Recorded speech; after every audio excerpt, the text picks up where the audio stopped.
U.S. strikes on Iran are sending shockwaves across the globe, with major implications for China, Russia, and North Korea.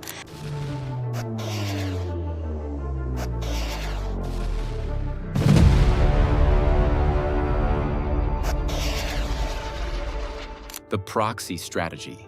Russia and China never needed Iran to be strong. They needed Iran to be useful. For decades, both used Tehran as a pressure valve, bleeding American attention in the Middle East without committing their own soldiers or capital. Iran played the role willingly, funding militant groups and absorbing sanction after sanction while Moscow and Beijing kept their hands clean. What neither country accounted for was the day Iran became too broken to be worth protecting and too dangerous to fully let go. I used to look at the Iran conflict, the Ukraine war, and China's moves in the Pacific as three totally separate stories. Different regions, different politics, different timelines. One was about drones over the Middle East, another about trenches and artillery in Eastern Europe, and the third about aircraft carriers shadowing each other across the Pacific. Three maps, three headlines, three wars. Then I started looking at the munitions supply chains. What's actually being fired, what's getting replaced, and how fast factories can really build this stuff. Not the speeches, not the press conferences, just the math of steel, electronics, and explosives moving through production lines. And in a matter of seconds, the whole picture shifted. Because once you zoom out far enough, you realize something uncomfortable. These aren't separate wars. They're the same war, fought on one shared ammo budget. Every missile launched in Ukraine comes out of the same industrial ecosystem that would have to fight a Pacific war tomorrow. Every air defense interceptor fired at a drone in the Middle East is one less sitting in a warehouse if another crisis suddenly explodes somewhere else. The stockpiles aren't infinite, and the factories aren't magic. Russia figured that out early. China definitely understands it. And once you see it that way, the strategy starts to look very different. Conflicts don't have to merge geographically to collide. They just have to compete for the same weapons. Here's why that changes everything you thought you knew about what's happening right now. $3 to $4 million per missile. 18 months to build each one. That's a Patriot interceptor, the piece of technology currently sitting between Ukrainian cities and Russian cruise missiles. Ukraine's entire defensive setup depends on those Patriot batteries. They're not just nice to have. They're the reason Russian missiles aren't smashing power stations in Kharkiv every single week. They're the reason troop concentrations near the front line don't just get wiped out from above by guided bombs.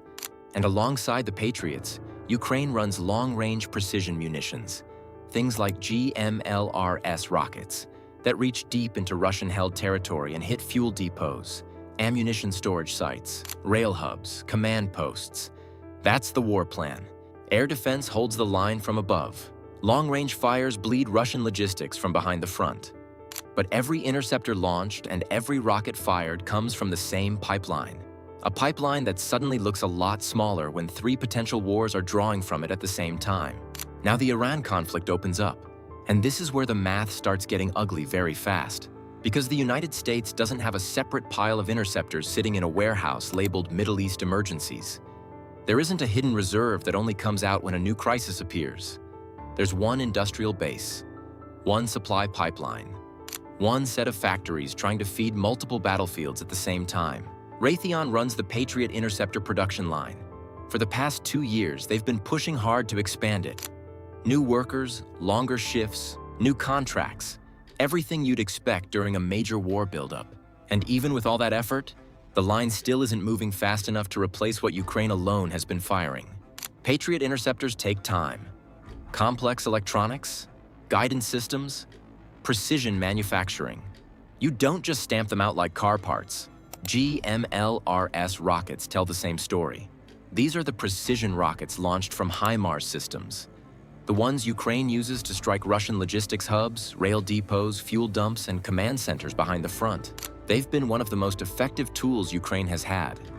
And even before a single missile flew toward Iran, the United States was already quietly rationing those resupplies. So think about what that actually means in practical terms. Imagine two hospitals sharing the same blood bank, both already running close to empty after months of emergencies. Then suddenly a third ambulance screeches up to the door with another patient bleeding out. Nobody gets extra blood. Someone gets less. That's not politics. That's not strategy. That's just how supply chains work. And the uncomfortable question becomes simple. Who absorbs the shortage and when? Right now, the answer is Ukraine. Because when political pressure builds to defend against Iranian missile launches, protect US naval assets in the Persian Gulf, and reassure regional allies, interceptors start moving south. Batteries reposition. Reloads get redirected. Ships get priority. And every interceptor that goes there is one that isn't sitting inside a launcher outside Odessa. This is where the situation gets genuinely uncomfortable. Ukraine's air defense isn't just a helpful bonus. It isn't a luxury system that makes life slightly easier. It's the thin barrier holding the eastern electrical grid together. Russian strikes on power infrastructure have been a consistent strategy throughout this war. Power plants, transformer stations, transmission hubs. The goal has always been simple.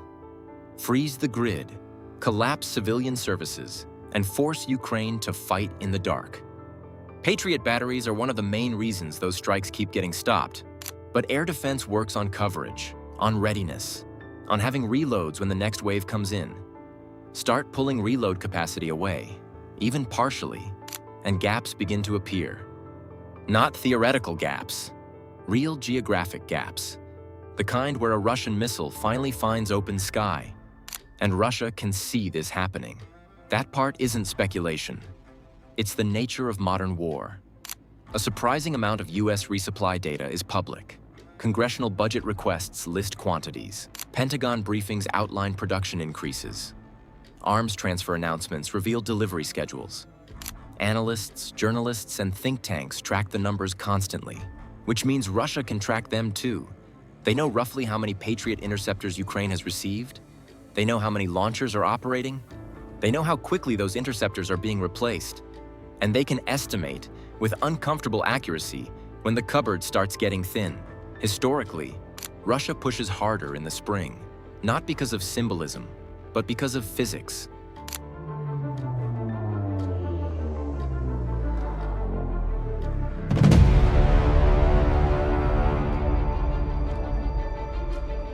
Winter mud freezes, roads firm up, armored vehicles move easier, logistics improves.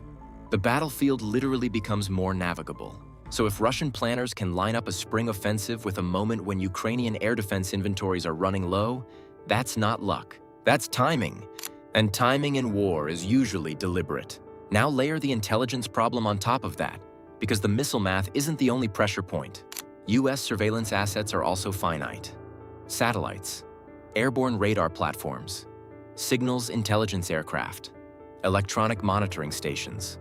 These systems constantly move their attention depending on where the next threat appears. When tensions spike in the Persian Gulf, those assets start watching Iran.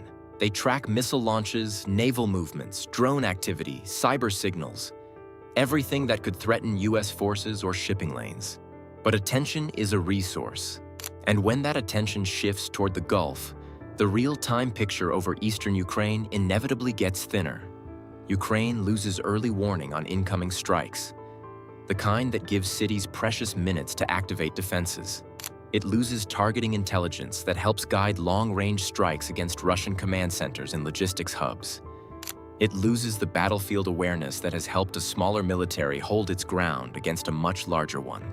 Every interceptor fired in the Middle East is one missing from Kharkiv or Odessa, and the intelligence blackout problem is actually a separate issue entirely. And it might be even harder to fix. Now bring China into the picture. Reports suggest Beijing quietly supplied Iran with CM-302 anti-ship missiles, loitering drones, and cyber defense tools shortly before US strikes began. On the surface, that sounds like the kind of rumor that circulates online and disappears. Until you start looking at the hardware Iran is suddenly able to deploy. And here's the strategic twist most people miss. China doesn't actually need Iran to win. In fact, a decisive Iranian victory could reshape the Middle East in ways Beijing can't predict or control. What China benefits from is something much simpler: a prolonged fight. Long enough and expensive enough to keep American missiles, American ships, and American attention locked onto the Middle East instead of drifting toward the Pacific. So let's take a closer look at the CM-302 specifically, because this missile explains a lot about how the broader strategy works. The CM-302 is built for one purpose: threatening large naval targets. It's supersonic, meaning it travels faster than the speed of sound. That alone cuts reaction time dramatically for anyone trying to intercept it. But the real trick is how it approaches its target. The missile flies extremely low over the water, a technique called sea skimming. By hugging the ocean surface, it stays hidden from radar until the very last moments of its approach. For ships defending against it, that's a nightmare scenario. Radar only picks it up when it pops over the horizon, and by that point, the window to react can be measured in seconds. And the targets it's designed for aren't patrol boats or small destroyers. The CM-302 is meant to threaten carrier strike groups, the floating centers of American naval power. Each carrier group includes a nuclear aircraft carrier, guided missile cruisers, destroyers, and submarines. It represents tens of billions of dollars in hardware and thousands of personnel. Giving a missile like that to Iran isn't a friendly gesture. It's a strategic calculation. Because once Iran has the ability to seriously threaten ships in the Persian Gulf, the United States can't afford to leave the region lightly defended. Naval forces have to stay close. Missile defense systems have to stay active. Patrol aircraft have to keep flying. In other words, the entire system has to stay running at full burn. And that's exactly what happened. When the Iran conflict escalated, the United States responded by deploying 2 carrier strike groups to the Middle East, the largest concentration of U.S. naval power there since the early years of the Iraq War. That's an enormous commitment of resources. But here's the strategic catch.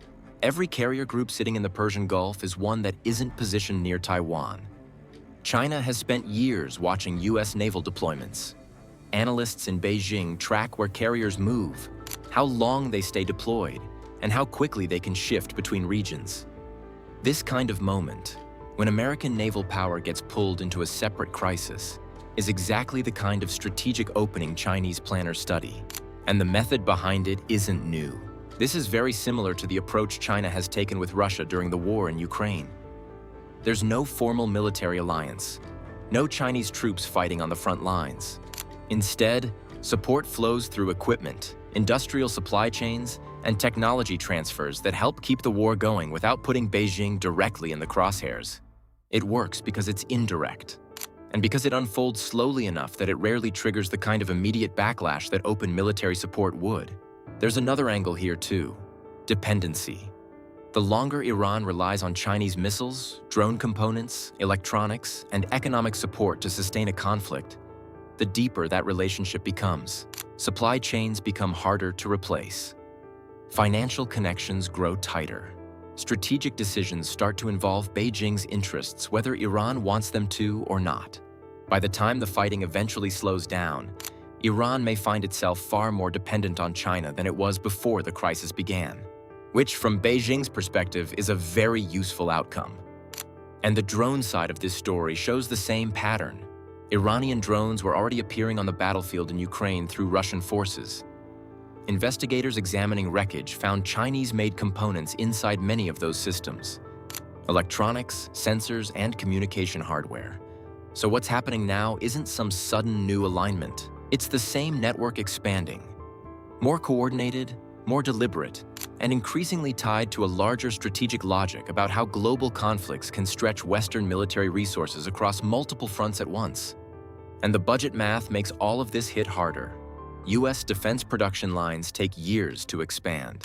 Every $1 billion spent replacing munitions fired at Iranian targets is $1 billion not going toward Taiwan deterrence or Ukrainian air defense restocking.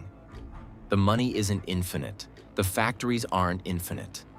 And the spending choices made right now shape what's possible 2 or 3 years from now. Then there's what happens next when U.S. surveillance assets pivot toward tracking Iranian missile launches. The real-time picture over the Donbass gets thinner. Ukraine loses targeting data for long-range strikes on Russian command nodes. Russia can move logistics, shift forces, and time offensives during windows when it knows American satellites and aircraft are pointed somewhere else.